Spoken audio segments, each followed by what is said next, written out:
This is the Seattle Mariners April summary. Through April, the Mariners are 13-11, 3.5 back of the 17-8 Rangers, the surprise Texas Rangers.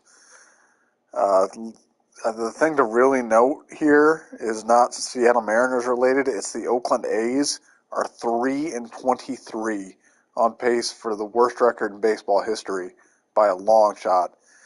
But the Mariners are in a solid position to really compete in the AL West going forward.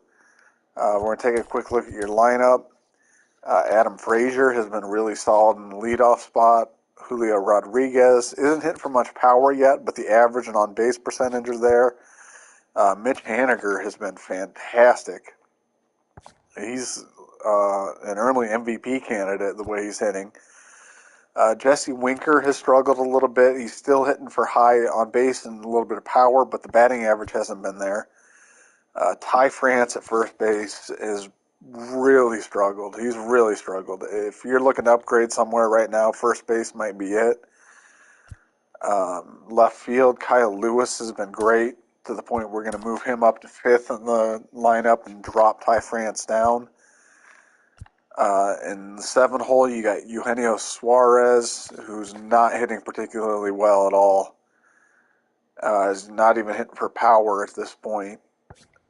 Third base might be a position to look at.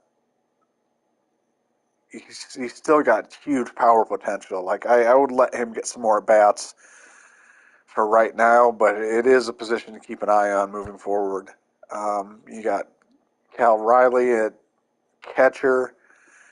He's mostly a defensive first catcher, so you know him. That's another position that maybe you look to upgrade at some point.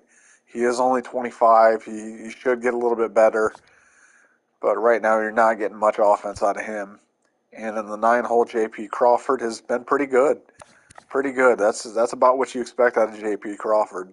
So I'd be pretty happy with that. Against lefties, you've got more or less the same lineup. You got Tom Murphy, who hits lefties really well. He's been very good, to the point we might even consider starting him against righties and have Cal Raleigh come off the bench just to see if some of that success carries over to right-handed pitching. We look at your pitching rotation. Robbie Ray's been pretty solid. Logan Gilbert has struggled, but he's very young. He should continue to improve. I would expect him to turn that around a little bit. The whip is 1.29, which suggests he's pitching better than what his ERA reflects. Marco Gonzalez has been really good. Chris Flexen has really struggled. That's not good at all. And George Kirby, who's also just 24, A potential, he's been really solid for you. Out of the bullpen, Casey Sadler has been great.